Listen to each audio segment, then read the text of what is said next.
왜 다들 한국 타령인 거야? 여기 일본의 저명한 경제신문 여기자가 한국으로 취재를 하러 온 뒤 그대로 굳어버렸습니다. 한국이 이렇게 잘 나갈 리는 없다며 의심의 눈초리를 거두지 못하던 이 기자는 한국에서 취재를 시작하자마자 크나큰 충격에 휩싸였다고 하는데요. 과연 어떤 사연일지 한번 만나보겠습니다. 안녕하세요. 제 이름은 나카무라 유리코입니다. 일본 최대 경제지 니케이 신문의 산업부 기자죠. 저는 도쿄대 경제학부를 수석으로 졸업하고 미국 월스트리트 저널 인턴십까지 거치며 기자로서 최고로 밟을 수 있는 엘리트 코스를 걸어왔다고 자부했어요. 국내외 유수 언론사들의 러브콜을 뿌리치고 니케이를 선택했을 만큼 자신만만했던 제가 한국만큼은 절대 취재하고 싶지 않을 만큼 트라우마를 가지고 있습니다. 지금 생각해도 손이 떨리고 심장이 벌렁거리는데요. 이렇게까지 한국이 저에게 영향을 미친 그 이야기를 들려드리려고 합니다. 도쿄의 오후 2시 일본경제신문사 32층 사무실에서 저는 모니터 속 숫자들과 씨름하고 있었습니다.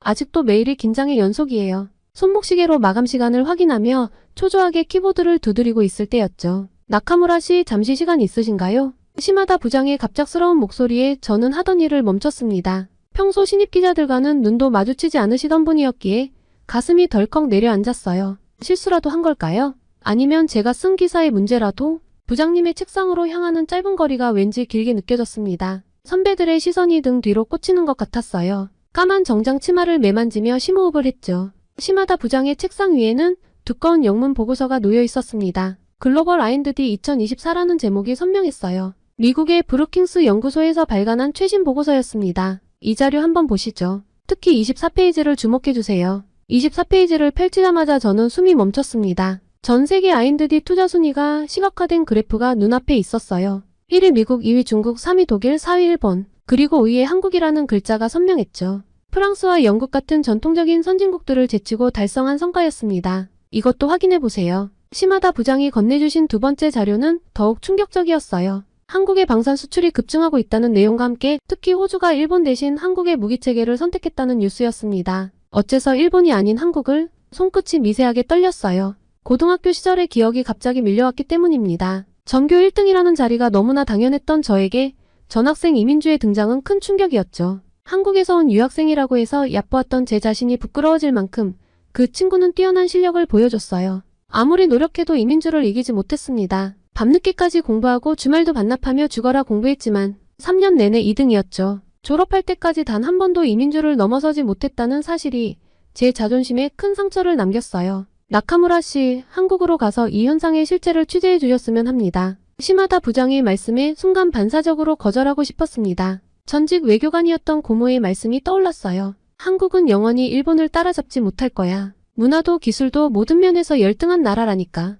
어린 시절부터 고모의 영향으로 한국을 열등한 나라로 여기는 편견이 제 안에 깊이 자리 잡고 있기도 했어요. 혹시 다른 선배 기자분께서 젊은 시각으로 새롭게 바라볼 필요가 있습니다. 나카무라 씨가 가장 적임자예요. 특히 신세대의 관점에서 한국의 급부상을 분석해 주셨으면 해요. 사무실로 돌아온 저는 한동안 멍하니 앉아 있었습니다. 컴퓨터 화면에 비친 제 모습이 흐릿하게 보였어요. 한류 열풍도 그저 일시적인 연예 산업의 성공 정도로만 평가절하했던 제가 이제는 직접 한국으로 가서 취재를 해야 한다니. 이민주. 저도 모르게 그 이름이 입술 사이로 새어나왔죠. 고등학교 3년 내내 단 한 번도 이기지 못했던 그 친구, 아무리 노력해도 극복할 수 없었던 그 차이, 그리고 그로 인해 생긴 한국에 대한 설명할 수 없는 반감이 가슴 한켠에서 꿈틀거렸습니다. 저는 보고서를 다시 펼쳐보았어요. 차트와 그래프들이 가리키는 방향은 모두 같았습니다. 한국이 무섭게 성장하고 있다는 사실이었죠. 하지만 저는 여전히 의심스러웠어요. 분명 어딘가에 허점이 있을 거야. 이번에야말로. 다음날 아침 저는 평소보다 2시간 일찍 출근했습니다. 한국에 대한 기존 보도자료들을 찾아보며 꼼꼼히 메모했어요. 취재 계획을 세우면서도 마음 한켠에서는 불편한 감정이 자리 잡고 있었죠. 과연 이런 나라를 취재할 가치가 있을까? 하는 의구심이 떠나지 않았습니다. 책상 위 달력에 동그라미를 치며 출국일을 표시했어요. 일주일 후면 한국으로 떠나야 합니다. 깊은 숨을 들이마시며 창밖으로 시선을 돌렸죠. 이번 취재가 제 커리어의 큰 전환점이 될 것이라는 예감이 들었기 때문입니다. 동시에 이상한 불안감도 느껴졌어요. 마치 고등학교 시절 이민주가 처음 마주쳤을 때처럼요. 시간이 흘러 한국으로 갈 날이 왔습니다. 나리타 공항에서 비행기에 오르는 순간부터 불편한 마음을 감출 수 없었습니다. 과연 이런 나라를 취재할 가치가 있을까? 하는 의구심이 가득했어요. 비행기 안에서도 취재 계획서를 보면서 한숨만 나왔죠. 그런데 옆자리에 서양인 승객이 제 노트북 화면을 힐끗 보더니 말을 걸어왔습니다. 한국 취재하러 가시나요? 저도 BBC 소속 기자인데 최근 한국의 급성장에 대한 특집 기사를 준비하고 있어요. 아, 그러시군요. 특히 R&D 분야의 성장이 놀랍더라고요. 프랑스 출신인 제가 보기에도 정말 대단한 성과예요. 저는 애매한 미소로 대화를 마무리했습니다. 세계 각국의 언론이 한국을 주목하고 있다는 사실이 더욱 불편하게 느껴졌어요. 인천공항에 도착했을 때 처음 든 생각은 멋지다 였지만 이내 마음을 고쳐잡았습니다. 아주 현대적이고 화려한 시설들, 반짝이는 디지털 스크린들은 공항 방문객들의 시선을 사로잡았지만 저는 전시용일 뿐일 거라 생각하며 애써 외면했습니다. 그렇게 입국장을 빠져나오는데 독일어, 프랑스어, 영어가 뒤섞인 기자들의 대화가 들렸습니다. 다들 한국의 성장에 대해 취재하러 온 것 같았어요. 이렇게 많은 나라가 한국을 주목한다고? 뭔가 이상해. 그리고 공항철도를 타고 서울로 향하는 동안 창밖 풍경을 지켜봤습니다. 번듯한 아파트들과 깔끔한 도로, 세련된 도시 경관이 눈에 들어왔죠. 하지만 전 여전히 의심스러웠어요. 어차피 겉모습일 뿐이야. 분명 속은 비어있을 거야. 첫 취재지인 R&D 연구센터에 도착하자 김 차장이라는 분이 로비에서 저를 맞이했습니다. 나카무라 씨, 오늘은 독일 GDF, 프랑스 르몬드 취재팀도 방문하시는 날이네요. 전 세계가 우리 기술력에 주목하고 있어서요. 순간 짜증이 났어요. 너무 자랑스럽게 말하는 것이 거슬렸죠. 하지만 곧이어 시작된 브리핑은 제 예상을 완전히 빗나가게 했습니다. 작년 해외 특허 출원 2,800건, 전년 대비 연구 생산성 37% 증가, 글로벌 탑10 연구기관 선정. 구체적인 숫자와 데이터가 쏟아질 때마다 제 안의 의심이 조금씩 흔들렸어요. 특히 한국이 프랑스와 영국 같은 전통적 선진국들을 제치고 R&D 투자 세계 5위를 기록했다는 사실은 충격적이었습니다. 이게 가능한 건가요? 인구도 적고 영토도 작은 나라가 말이죠. 제 질문에 김 차장은 자신감 넘치는 미소를 지었습니다. 나라의 크기가 중요한가요? 열정과 집중력 그리고 효율성이 더 중요하거든요. 그 말을 듣는 순간 고등학교 시절 이민주의 모습이 떠올랐습니다. 이민주도 늘 그랬죠. 혼자 남아 공부하고 쉬는 시간도 반납하며 끊임없이 노력했었어요. 연구소 곳곳을 둘러보면서도 허점을 찾으려 애썼습니다. 최첨단 장비들과 체계적인 시스템은 분명 인상적이었지만 제 편견은 쉽게 무너지지 않았어요.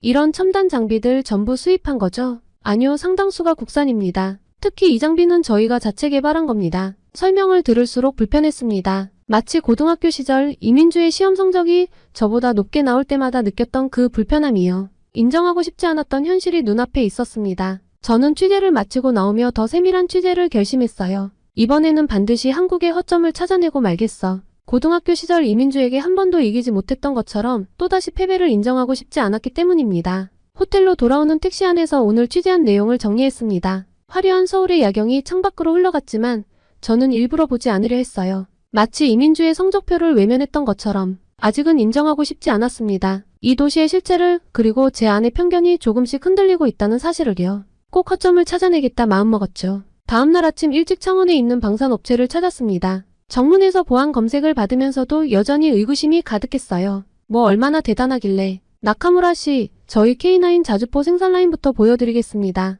박 실장의 안내를 받아 들어선 생산동은 제 예상을 완전히 뒤엎었습니다. 축구장 3개 크기의 공간에 첨단 자동화 설비들이 가득했어요. 정교한 로봇 팔들이 거대한 포신을 다루는 모습이 인상적이었습니다. 저기 보이는 게 호주 수출용 K9 썬더입니다. 30대 9천억 원 규모죠. 순간 귀를 의심했어요. 9천억이요? 네. 그리고 저쪽은 인도 수출용 생산 라인입니다. 현재 100대 계약 완료, 200대 추가 도입을 논의 중이에요. 박 실장의 설명이 이어졌습니다. 특히 주목할 점은 저희 K9의 생산 효율성입니다. 독일의 PGH2000과 비교해서 30% 저렴한 가격에 동등 이상의 성능을 보장하거든요. 그리고 생산 라인을 걸으며 놀라운 광경을 목격했어요. 각 공정마다 젊은 엔지니어들이 태블릿 PC로 품질을 체크하고 실시간으로 데이터를 공유하는 모습이 인상적이었습니다. 최근 5년간 방산 수출이 177% 증가했다고 들었는데 비결이 뭔가요? 박 실장은 잠시 생각하더니 대답했어요. 치열한 경쟁이 저희를 성장시켰죠.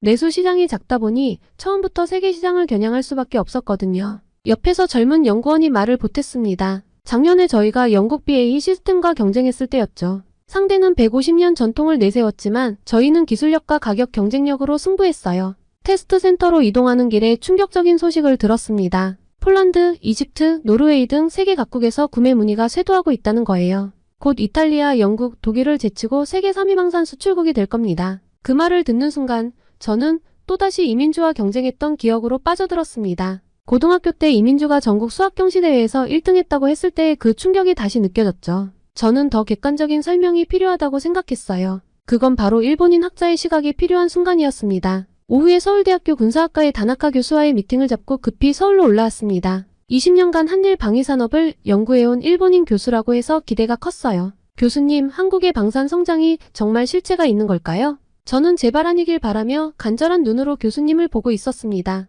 다나카 교수는 쓴웃음을 지었습니다. 처음에는 저도 믿기 힘들었어요. 도쿄대에서 군사학을 가르칠 때만 해도 한국을 그저 개발도상국 정도로 여겼으니까요. 그런데 무엇이 달라졌나요? 결정적인 계기가 있었죠. 5년 전 호주 방산 장비 전시회에서였어요. 일본 업체들이 자신만만하게 준비해간 장비들이 한국 제품과 비교되는 순간 우리의 자만심이 여지없이 무너지는 걸 봤습니다. 저는 속으로 탄식했습니다. 다나카 교수는 책상 서랍에서 자료 하나를 꺼냈어요. 보세요. 같은 성능의 장비를 한국은 30% 저렴한 가격에 생산해요. 기술력은 이미 대등하죠. 차이는 여기에 있습니다. 어떤 차이일까요? 일본은 내수 시장에 안주했어요. 미국의 보호 아래 경쟁을 잊었죠. 반면 한국은 처음부터 세계 시장에서 치열하게 싸워야 했습니다. 그 과정에서 원가 절감, 기술 혁신, 품질 향상, 모든 면에서 성장했어요. 교수는 잠시 창밖을 바라보더니 말을 이었습니다. 더 충격적인 건 연구 개발 속도예요. 일본이 5년 걸려 개발하는 시스템을 한국은 2년 만에 완성합니다. 의사결정이 빠르고 젊은 인재들의 도전 정신이 넘쳐요. 네? 하지만 일본에도 우수한 엔지니어들이. 맞습니다. 하지만 우리는 기존의 성공에 취해 있었어요. 미쓰비시, 가와사키. 대기업들이 정부 발주에만 의존하다 보니 혁신의 동기가 사라졌죠. 반면 한국의 방산업체들은 생존을 위해 끊임없이 진화해야 했습니다. 다나카 교수의 목소리에 안타까움이 묻어났어요. 우리는 우산 속에서 안주하다 비가 그친 것도 모르고 있었던 겁니다. 세계는 이미 변했는데 일본만 제자리에 멈춰 있었죠. 그렇다면 앞으로는 한국이 곧 세계 3위 방산 수출국이 될 겁니다. 이미 영국, 프랑스와 어깨를 나란히 하고 있어요. 일본이 배워야 할 때입니다. 기술력만으로는 부족해요. 한국처럼 과감한 도전정신, 효율적인 생산체계, 그리고 무엇보다 세계를 상대로 경쟁할 수 있는 용기가 필요합니다. 다나카 교수의 말이 가슴에 깊이 박혔습니다. 일본인 교수의 입에서 나온 이 말은 제 마지막 의심마저 깨뜨렸어요. 연구실을 나오면서 휴대폰으로 찍어둔 K9 생산라인 사진들을 다시 봤습니다. 첨단 장비들, 젊은 엔지니어들의 자신감 넘치는 표정, 세계 시장을 향한 담대한 도전. 더 이상 의심할 여지가 없어 보였습니다. 호텔로 오는 택시 안에서 오늘 취재 내용을 정리하면서 한숨이 나왔습니다. 고등학교 때 이민주에게 느꼈던 그 불편한 감정이 다시 올라왔지만 이번에는 뭔가 달랐어요. 부정하고 싶은 현실 앞에서 저는 조금씩 변화하고 있었나 봅니다. 그리고 다음날 서울 여의도의 한 연구소에서 저는 일본 방위산업의 충격적인 실상을 듣고 있었습니다. 20년간 일본 방산업체를 분석해온 김현우 연구원의 설명이었어요. 나카무라 씨, 이 자료 한번 보시죠. 미쓰비시 중공업, 가와사키 중공업, IHI. 이 기업들의 공통점이 뭔지 아세요? 김 연구원이 보여주는 도표는 충격적이었습니다. 일본의 주요 방산업체들이 정부 보호 아래 각자의 영역을 나눠 갖고 있다는 거예요. 예를 들어 미쓰비시는 전차, 가와사키는 함정, IHI는 미사일. 이렇게 제품별로 미리 할당이 되어 있습니다. 경쟁이 없으니 혁신도 없죠. 그게 정말인가요? 직접 확인해 보시죠. 여기 미쓰비시 중공업의 지난 10년간 특허 출원 건수예요. 한국의 같은 분야 기업과 비교하면 도표를 보며 저는 충격에 빠졌습니다. 특허 출원 건수가 한국의 3분의 1 수준이었어요. 더 놀라운 것은 신규 기술 개발 비율이었죠. 대부분이 기존 기술의 개량에 그쳤다고 해요. 다음날 찾아간 국방연구원에서 만난 오태식 박사는 더 구체적인 분석을 들려줬습니다. 일본의 방산업체들은 수의계약에 익숙해져 있어요. 경쟁 입찰, 원가 절감, 그런 건 생각도 안 해요. 정부가 정해준 가격에 맞춰 납품만 하면 되니까요. 그래서 호주가 우리를 선택한 겁니다. 옆자리에 박준영 연구원이 말을 이었어요. 같은 성능의 장비를 우리는 30% 저렴하게 만들 수 있으니까요. 게다가 납기도 더 빠르고요. 연구원 벽면에 걸린 차트들이 눈에 들어왔습니다. 일본과 한국의 방산 수출액 추이를 비교한 그래프였어요. 2018년까지는 일본이 앞섰는데 그 이후로는 한국이 급격히 상승하고 있었죠. 이게 바로 현실입니다. 오 박사가 진지한 표정으로 말했어요. 일본은 여전히 70년대 방식을 고수하고 있어요. 높은 인건비, 비효율적인 생산체계, 관료주의적 의사결정. 이런 문제들을 전혀 개선하지 않고 있죠. 서울대 국제대학원의 나카지마 교수를 만났을 때는 더 깊은 통찰을 얻을 수 있었습니다. 일본 출신으로 한일 관계를 연구해온 그는 쓴웃음을 지으며 말했어요. 우리 일본은 성공의 함정에 빠졌습니다. 80년대의 영광에 취해 변화하는 세상을 보지 못했어요. 반면 한국은 끊임없이 도전하고 혁신하죠. 나카지마 교수의 연구실 책상에는 흥미로운 자료가 있었습니다. 일본 방산업체 직원들의 평균 연령은 48.5세, 반면 한국은 36.7세였어요. 신규 채용 비율도 한국이 3배 이상 높았죠. 젊은 인재들이 없어요. 다들 안정적인 내수 시장만 바라보니 도전적인 젊은이들이 매력을 못 느끼는 거죠. 저는 착잡함을 느끼며 다음 취재지인 한국국방기술원의 심포지엄에 참석했습니다. 일본 방위성 출신의 다나카 고문이 충격적인 발언을 했어요. 우리는 이미 게임에서 졌습니다. 한국은 글로벌 시장을 보고 달리는데 우리는 여전히 국내 시장만 바라보고 있어요. 이대로라면 5년 내에 기술 격차가 더 벌어질 겁니다. 그리고 전 서울 마포구의 한 카페에서 마지막 인터뷰를 진행했습니다. 일본 방산업체에서 20년 일하다 한국으로 이직한 야마모토 부장의 이야기는 가슴에 깊이 박혔어요. 더 이상 일본에서는 희망이 안 보였습니다. 매년 예산만 축소되고 새로운 시도는 환영받지 못하고, 반면 한국은 달라요. 실패를 두려워하지 않고 계속 도전하죠. 모든 취재를 마무리한 후 저는 저녁 한강변을 걸으며 생각에 잠겼습니다. 반짝이는 도시의 불빛들이 마치 한국의 성장을 상징하는 것 같았어요. 그 시절 이민주에게 느꼈던 그 패배감이 이제는 국가적 차원으로 다가오고 있었습니다. 하지만 이번에는 부정할 수 없는 너무나 분명한 현실이었어요. 호텔로 돌아와 노트북을 펴고 기사 작성을 시작했습니다. 이제는 인정해야 했어요. 우리 일본이 한국에 뒤처지고 있다는 현실을. 마치 고등학교 시절 이민주에게 졌던 것처럼 이번에도 현실을 직시해야 할 때였습니다. 저는 해질녘 종로의 좁은 골목길에 발을 들였습니다. 하루 종일의 취재로 목과 어깨가 뻐근했어요. 양옆으로 낡은 간판들이 줄지어 있는 골목에서 구수한 된장찌개 냄새가 코끝을 스쳤죠. 평소 같았으면 호텔 근처 프랜차이즈 식당에서 대충 끼니를 해결했겠지만 오늘은 왠지 모르게 발걸음이 이끄는 대로 걷고 싶었습니다. 저는 어느 낡은 간판이 달린 가게 앞에서 멈췄습니다. 20년은 됐을 법한 목재 미닫이 문을 열자 칼칼한 고춧가루 향이 확 끼쳐왔어요. 어서 오세요. 주방에서 무언가를 휘휘 젓고 계시던 60대쯤 되어 보이는 아주머니가 고개를 돌려 환하게 웃으셨습니다. 주름진 얼굴에서 따스함이 묻어났어요. 제가 휴대폰으로 번역기를 들어보였습니다. 일본 분이세요? 얼굴이 좀 피곤해 보이시네요. 아주머니는 불판 위에서 지글지글 익어가는 고등어를 뒤집으시며 말씀하셨어요. 오늘 특별히 만든 북엇국이 있어요. 한번 드셔보실래요? 낡은 테이블과 의자 군데군데 바른 벽지. 하지만 묘하게 정감이 가는 공간이었습니다. 아주머니는 재빨리 테이블을 닦으시고는 김이 모락모락 나는 보리차부터 내오셨어요. 서비스예요. 요즘 날씨가 쌀쌀해졌잖아요. 곧이어 나온 북엇국은 기대 이상이었습니다. 시원하면서도 깊은 맛이 혀끝에 감돌았어요. 옆에 놓인 10가지도 넘는 밑반찬들은 하나하나가 정성이 깃들어 있었죠. 저는 빨리 한국말로 번역을 했습니다. 아주머니, 이 김치 정말 맛있어요. 그래요? 어제 담근 건데 다행이네요. 여기 겉절이도 한번 드셔보세요. 새로 담갔어요. 식사하는 내내 아주머니는 수시로 제 상태를 살피시며 밥을 더 담아주셨습니다. 일본에서는 상상할 수 없는 친근함이었죠. 마치 오랫동안 굶주렸던 마음이 따뜻해지는 기분이었습니다. 계산을 하려는데 아주머니가 작은 유리병을 내미셨어요. 이따가 호텔 가서 드세요. 직접 담근 대추차예요. 단골들만 챙겨드리는데 특별히 아가씨도 주고 싶어요. 요새 환절기라 감기 조심하셔야 해요. 저는 가슴이 따뜻해졌습니다. 한국에 와서 처음으로 느낀 정이었어요.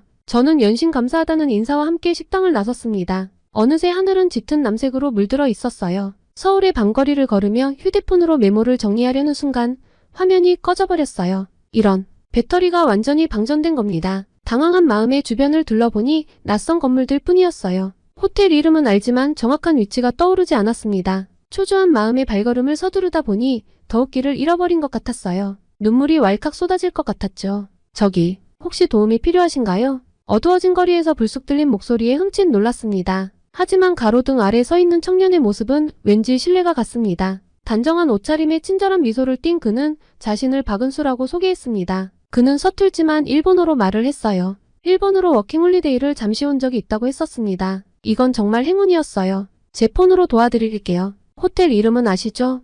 은수 씨의 스마트폰 화면에서는 놀라운 일들이 벌어졌습니다. 호텔을 검색하자마자 실시간길 안내가 뜨고 곧바로 택시 호출 화면으로 넘어갔어요. 택시 오는데 5분 정도 걸리네요. 조금만 기다리시면 돼요. 근처에 택시를 잡아서 바로 배차하는 시스템 같았습니다. 택시가 도착했다는 알림이 울렸지만 은수 씨는 여전히 자리를 뜨지 않았어요. 제가 안전하게 택시에 탑승하는 것까지 확인하고 나서야 인사를 건넸죠. 우리는 인스타그램 친구를 했어요. 은수 씨가 일본에 왔을 때 꼭 도울 일이 있으면 돕겠다고 했습니다. 또 한 번 한국인에게 감사함을 느끼는 순간이었죠. 오늘 하루가 주마등처럼 스쳐 지나갔습니다. 방산업체에서 만난 열정적인 엔지니어들, 연구소의 혁신적인 과학자들, 그리고 식당 아주머니와 은수까지. 이들에게서 본 것은 단순한 기술력이 아닌 그 이상의 무엇이었어요. 호텔방에 도착해서 아주머니가 주신 대추차를 마시며 생각에 잠겼습니다. 이제야 알 것 같았습니다. 이민주의 뛰어남은 단순한 노력의 결과가 아니었어요. 그 안에는 따뜻한 인간미와 끊임없는 도전 정신이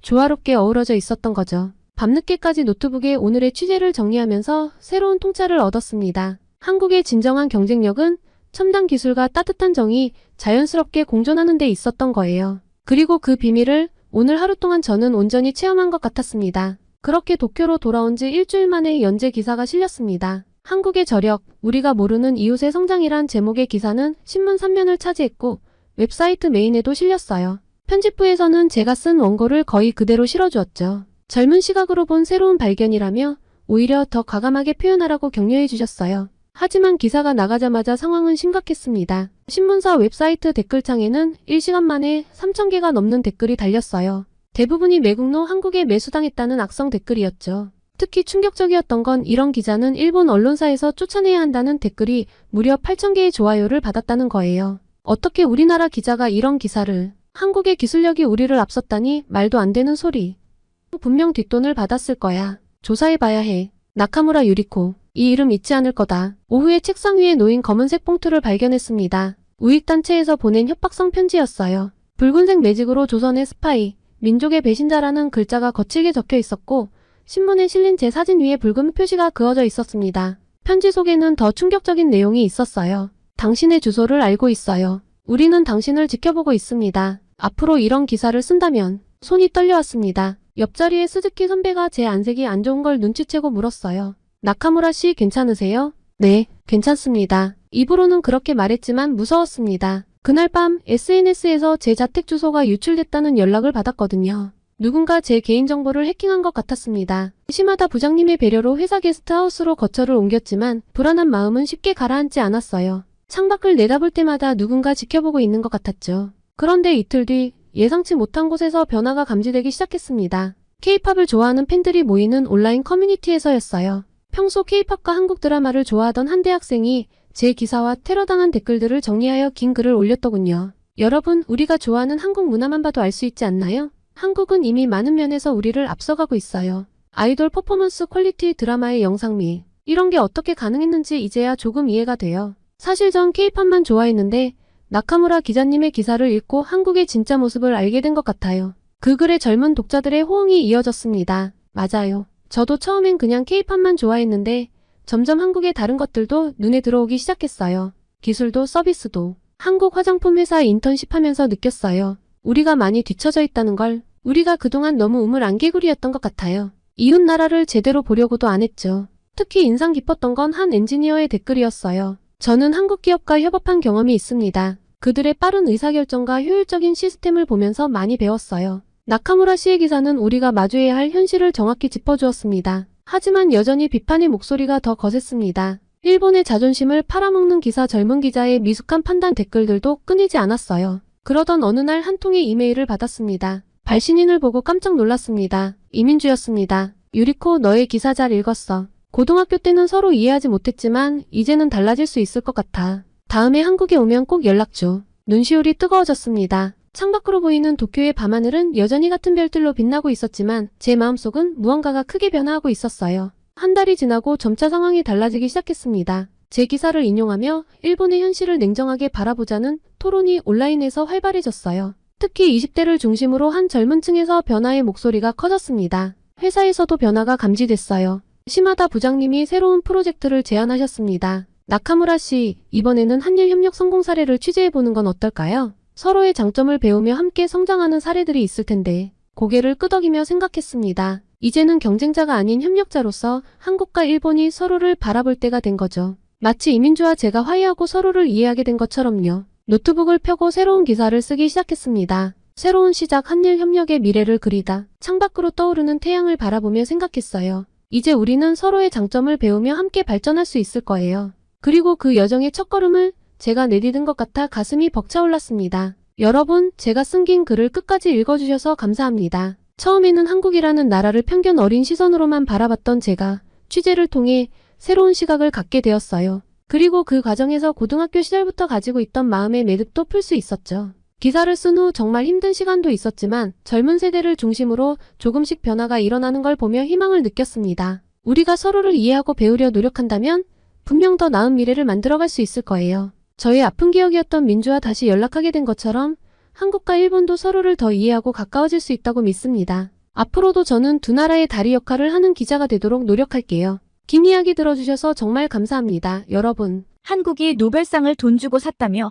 한국 문학은 일본의 발끝도 못 따라오는데 웬 노벨상? 한국 문학가 한강이 노벨상을 탄 것에 대해 일본과 중국에서 시위가 일어나고 있습니다. 그들은 한국이 돈으로 노벨위원회를 매수했다며 전 세계의 뉴스를 보도하고 있는데요. 일본의 저명한 문학평론가는 무라카미 하루키가 있는 한 한국에선 절대 이보다 우수한 작품이 나올 수 없다고 분노를 표출하고 있습니다. 어떤 사연인지 만나볼까요? 안녕하세요. 저는 도쿄에서 문학평론가로 활동하고 있는 타나카 케이스케입니다. 나이 48, 중년이라 불리는 나이지만 문학에 대한 열정만큼은 여전히 청년이라고 자부할 수 있죠. 특히 일본의 자랑스러운 위인인 무라카미 하루키의 작품을 대할 때면 말이에요. 이날도 저는 아침에 일어나 평소와 같이 커피를 내리며 하루를 시작했습니다. 오늘은 노벨상 수상이 있는 날이에요. 갑자기 들이닥친 긴장감에 창밖 도쿄의 분주한 거리를 바라보는데 왠지 모를 불안감이 스치더라고요. 휴대폰을 집어들었죠. 그리고 그 순간 제 세상이 무너져 내렸습니다. 한국 작가 한강 노벨 문학상 수상, 아시아 최초 한국 여성 작가 노벨상 수상.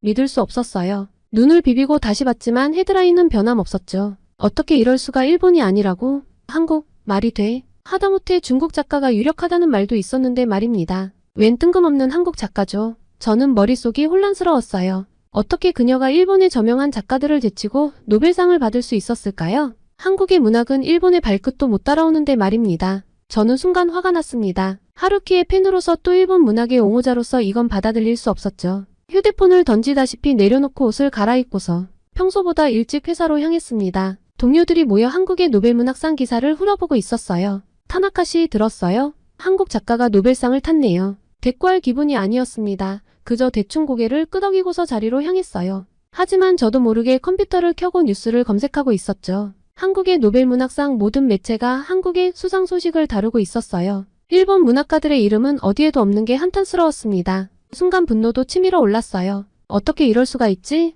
한국 문학이 일본 문학을 앞선다고? 말도 안 되는 일이거든요. 일본 문학은 세계적으로도 유명할 뿐더러 한국에서도 베스트셀러로 뽑히지 않았나요? 게다가 한강? 저는 그녀의 작품을 제대로 읽어본 적도 없는데 말입니다. 그때 동료들의 대화가 귓가에 들려왔어요. 한국 문학이 이렇게 대단했나? 아시아 최초의 한국 작가가 노벨상을 받다니 놀랍지 않아?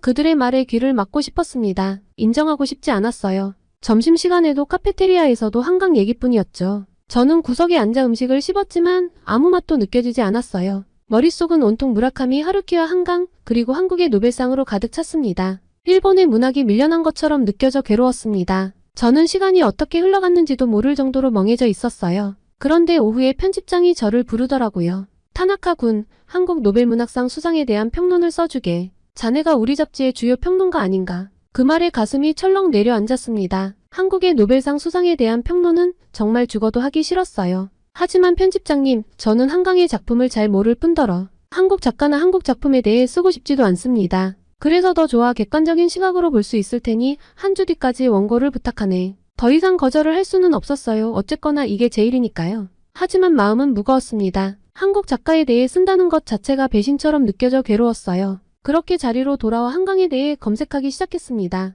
그녀의 작품 목록, 수상 경력, 인터뷰들을 읽으면 읽을수록 마음이 복잡해졌어요. 한국 문학의 작품성을 인정하고 싶지 않았지만 그녀의 이력은 무시할 수 없을 정도였죠. 글쎄요. 하루키의 작품과는 전혀 다른 분위기와 다른 주제를 저는 이해할 수 없었습니다. 어떻게 이런 작품이 노벨상을 받을 수 있는 거죠? 퇴근 시간에 책상 위 하루키의 책들을 바라봤어요. 그의 작품들을 읽으며 느꼈던 감동과 밤을 새워가며 썼던 평론들이 모든 게 무의미해진 것 같았습니다. 그리고 집으로 돌아가는 길에 저는 서점 앞을 지나다 발걸음을 멈췄어요. 한강의 책이 전면에 진열되어 있었거든요. 손이 저절로 뻗어갔지만 마지막 순간에 멈췄습니다. 아직은 받아들일 수 없었어요. 그렇게 집에 도착해 TV를 켰습니다. 뉴스에서는 여전히 한강 얘기뿐이었어요. 채널을 돌리고 또 돌렸지만 벗어날 수 없더라고요. 결국 TV를 끄고 침대에 누웠습니다. 저는 천장을 바라보며 생각에 잠겼어요. 제가 정말 문학을 사랑하는 건지 아니면 그저 하루키라는 우상을 숭배하고 있었던 건지. 그 생각이 가슴을 옥죄었습니다. SNS는 한강에 대한 찬사로 가득했죠.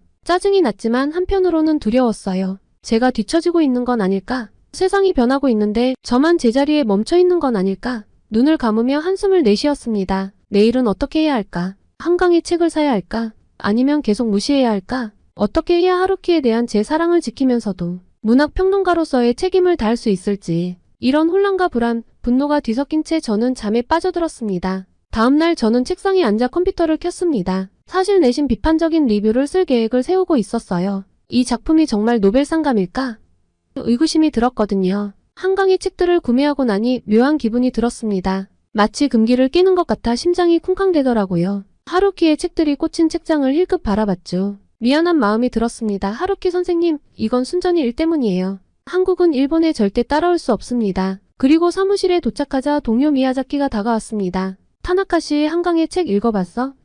고개를 저으며 대답했습니다. 아직 곧 읽어볼 거야. 미야자키의 눈에 흥미로운 빛이 스치며 빛났어요. 정말 대단해요. 나는 채식주의자를 읽고 충격받았어. 그 말에 과연 어떤 내용일까? 정말 노벨상을 받을 만한 걸까? 의심과 호기심이 뒤섞였습니다. 점심시간 책상 위로 배달된 채식주의자를 바라봤습니다. 결국 점심을 먹으며 책을 읽었어요. 오후 내내 일에 집중하려 했지만 자꾸 그녀의 책이 손에 잡혔습니다. 이상하게 끌리면서도 거부감이 들었달까요? 퇴근 후 집으로 돌아와 본격적으로 읽기 시작했습니다. 페이지를 넘길수록 묘한 매력을 느꼈고 저는 새벽 2시가 되어서야 책을 덮을 수 있었습니다. 머릿속이 복잡했죠. 이게 정말 노벨상 받은 작품인가? 하면서도 한편으론 인정하고 싶지 않은 감정이 들었어요. 저는 결국 채식주의자 리뷰를 쓰기 시작했습니다. 하지만 쉽지 않았어요. 비판하려 했던 마음과 달리 작품의 깊이에 대해 인정하고 싶은 마음이 들었습니다. 내적 갈등이 심해졌거든요. 처음 의도와는 다르게 꽤 긍정적인 평가가 되어 스스로 당황했습니다. 하지만 여전히 확신은 들지 않았죠. 이게 정말 제 솔직한 생각일까?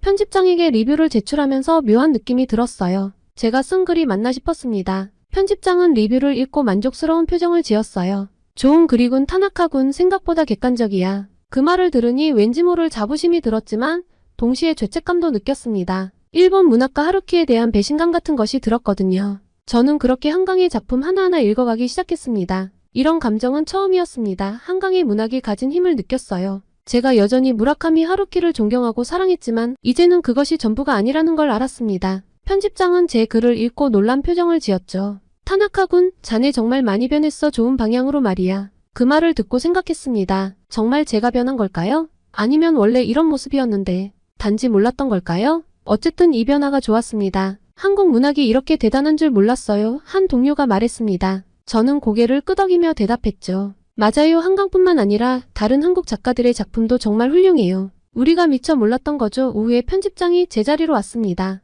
타나카군, 한국 문학 특집을 준비하고 있는데 자네가 맡아줬으면 해. 그 말을 듣고 가슴이 벅차올랐습니다. 제가 한국 문학을 일본에 소개할 수 있다니 이런 영광이 있을까요? 저는 퇴근 후에 서점에 들렀습니다. 한국 문학 코너로 향했죠. 이제는 한강 외에도 다른 한국 작가들의 이름이 눈에 들어오더라고요. 그들의 책을 하나둘 집어들며 생각했습니다. 이 모든 걸 놓치고 있었다니 제 스스로에게 평론가 자격이 없다고 생각까지 미치자 괴롭고 부끄러웠어요. 전 집에 돌아와서 한국 문학 특집을 위한 기사를 쓰기 시작했죠. 저도 모르게 손가락이 키보드 위를 춤추듯 움직였어요. 글을 쓰면서 한국 문학의 깊이와 다양성에 대해 더욱 깊이 이해하게 되었습니다. 한국인들의 틀을 깬 사고방식과 문체나 글 묘사는 경외심을 불러일으키며 저를 감탄하게 했어요. 한국 문학은 단순히 아시아의 한 국가의 문학이 아닙니다. 그것은 인류 보편적인 가치와 감정을 다루는 세계 문학입니다. 제가 쓴 문장을 읽으며 가슴이 뭉클해졌어요. 이제야 진정한 문학의 의미를 깨달은 것 같았죠. 한국 노벨 문학상 수상 직후부터 문학계는 그야말로 폭풍의 한가운데 있었어요.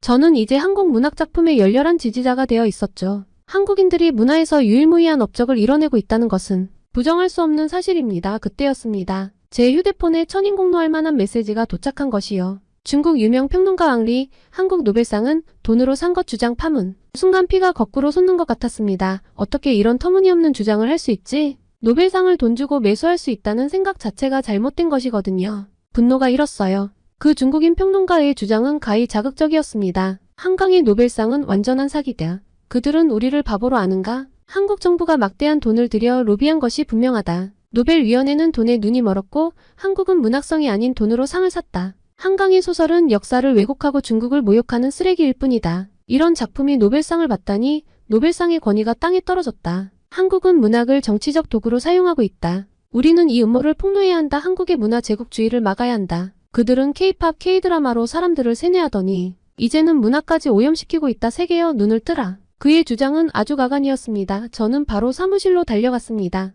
역시 모두가 그 기사에 대해 이야기하고 있었어요. 이건 말도 안 돼요. 중국의 질투가 하늘을 찌르네요. 우리가 뭔가 해야 하지 않을까요? 의견이 분분했습니다. 편집장이 저를 불렀습니다. 타나카-군 이 사태에 대해 어떻게 생각하나? 잠시 고민하다 대답했습니다. 편집장님, 당연히 터무니없는 말이죠. 제가 직접 이 주장의 진위를 파헤쳐 보겠습니다. 편집장은 흔쾌히 승낙했어요. 그 즉시 재조사가 시작되었습니다. 먼저 노벨위원회 관계자들과 연락을 취했어요. 쉽지 않았지만 끈질긴 노력 끝에 한 관계자와 통화할 수 있었습니다. 우린 매년 그런 터무니없는 주장들을 듣죠. 노벨상의 권위는 그런 하찮은 소문에 연연치 않아요. 한국 문학가의 수상은 순전히 그녀의 문학성 때문입니다. 그 어떤 외부 요인도 개입되지 않았어요. 다음으로 세계 각국의 문학평론가들을 접촉했죠. 프랑스의 가장 권위 있는 문학 잡지 중 하나인 NRF의 저명한 평론가 피에르는 이렇게 말했습니다. 한강의 작품은 인간 존재의 본질을 파고듭니다. 한국 문학은 국경을 초월합니다. 미국의 유명한 문학 잡지인 페리스 리뷰의 평론가 제시카도 한강을 옹호했습니다. 한국 작가 한강의 작품들은 최고의 소설 중 하나입니다. 한국의 노벨 문학상은 당연한 결과죠. 하지만 황리의 주장을 지지하는 목소리도 있었어요. 중국의 또 다른 평론가 장 웨이는 이렇게 말했습니다. 한국 정부가 막대한 자금을 투자해 노벨상 로비를 했다는 소문은 사실입니다.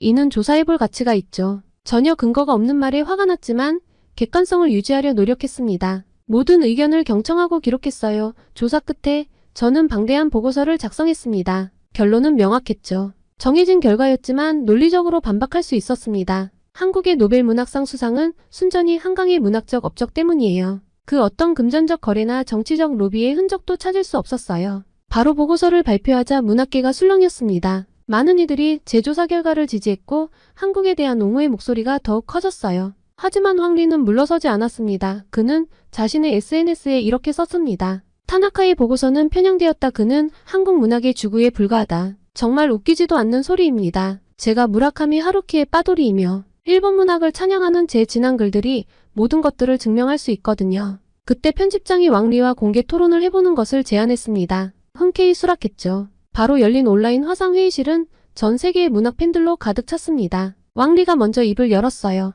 한강의 작품은 과대평가되었습니다. 이번 한국의 노벨상 수상은 정치적 결정일 뿐입니다. 저는 여유롭게 대답했어요. 한강의 문학은 인간의 본질을 파고듭니다. 그녀의 작품은 국경과 문화를 초월한 보편적 가치를 담고 있어요. 이것이 바로 노벨상의 가치 아닙니까? 토론은 3시간 동안 치열하게 이어졌습니다. 왕리는 계속해서 음모론을 제기했고 저는 제가 조사한 사실들을 하나하나 제시했습니다. 마지막 발언 시간 저는 말했어요. 그녀의 문학은 우리에게 인간다움이 무엇인지 묻습니다. 이것이 바로 진정한 한국 문학의 힘입니다. 노벨상은 그저 그 가치를 인정한 것일 뿐이에요. 토론이 끝나고 투표가 이어졌습니다. 결과는 압도적이었어요. 80% 이상의 시청자가 제 주장에 동의했습니다. 처참한 결과에 왕리는 잠시 침묵하더니 이렇게 말했습니다. 당신의 열정에 감동받았습니다. 나는 다시 한강의 작품을 읽어보도록 하죠. 그 순간 온라인 채팅창이 폭발했습니다. 전 세계의 문학 팬들이 한강을 지지하는 메시지를 쏟아냈어요. 한강의 문학 만세.